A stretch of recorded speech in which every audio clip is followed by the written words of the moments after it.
Isang tag-araw, bumisita ang isang batang lalaki sa kanyang lolo para sa kanyang bakasyon. Araw-araw silang naglalaro at nagkakasiyahan. Isang araw, nagtanong ang bata. "Lolo, paglaki ko, gusto kong maging matagumpay. Maaari mo ba akong turuan kung paano?" Ngumiti ang kanyang lolo, tumango, at dinala siya sa isang malapit na punlaan. Doon, bumili siya ng 2 maliliit na punla at dinala ang mga ito pauwi. Pagdating nila sa bahay, itinanim ng lolo ang isang punla sa isang paso sa loob ng bahay, habang ang isa naman ay itinanim niya sa labas, sa bukas na hangin. Pagkatapos, tinanong niya ang bata. "Ano sa tingin mo ang mas lalaki at lalakas sa kanilang dalawa?" Sandaling nag-isip ang bata bago sumagot, "Ang nasa loob ng bahay. Ligtas ito mula sa matinding init ng araw, malalakas na hangin, at mga hayop. Ang nasa labas ay maraming haharaping panganib." Ngumiti lang ang lolo at sinabing, "Tingnan natin." Lumipas ang ilang taon, at muling bumisita ang bata sa kanyang lolo.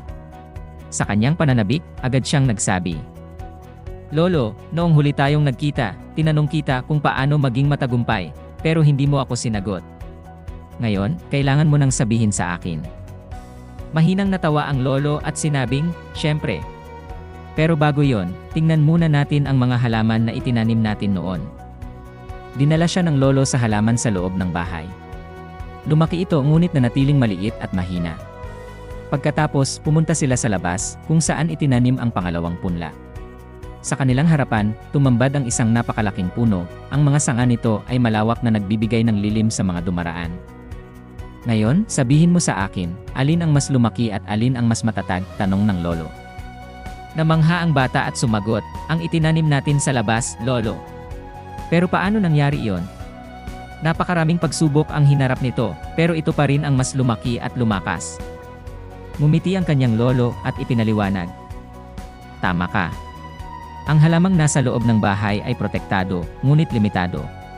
Hindi nito kailangang harapin ang unos, kaya hindi lumakas ang mga ugat nito. Dahil dito, nanatili itong maliit at mahina. Ngunit ang itinanim sa labas ay kinailangang harapin ang malalakas na hangin at bagyo, at sa bawat pagsubok, lumalalim ang mga ugat nito, tumitibay ang katawan, at lumalakas ang mga sanga. Ngayon, napakatatag nito na kahit anong bagyo ay hindi na ito madaling matinag." Tumingin siya sa kanyang apo at nagpatuloy, "Ganyan din ang buhay, apo. Kung palagi kang pipili ng madali at komportableng daan, hindi mo mararating ang iyong buong potensyal. Pero kung haharapin mo ang mga pagsubok ng buong tapang, walang pangarap ang hindi mo maaabot. Huwag mong tingnan ang mga problema bilang hadlang, isipin mo ang mga ito bilang hagdan patungo sa tagumpay. Ang bawat pagsubok na iyong malalagpasan ay magpapalakas, magpapatalino, at maghahanda sa iyo para sa mas malalaking tagumpay." Huminga ng malalim ang bata at tinitigan ang matayog na puno. Sa sandaling iyon, naunawaan niya ang aral ng kanyang lolo. Ang buhay ay parang isang pakikipagsapalaran, puno ng liko-liko at mga hamon. Pero gaya ng isang laro, ang pinakamasayang bahagi ay kung paano mo malalagpasan ang mga pagsubok. Ang bawat hadlang ay isang pagkakataon upang matuto, lumakas, at mas maging matibay. Kaya huwag matakot sa mga hamon. Harapin ang mga ito ng buong tapang. Pagtagumpayan ang bawat isa at makikita mong patuloy kang umaangat sa laro ng buhay. Dahil kung may determinasyon, lakas ng loob, at tamang pananaw, walang imposible.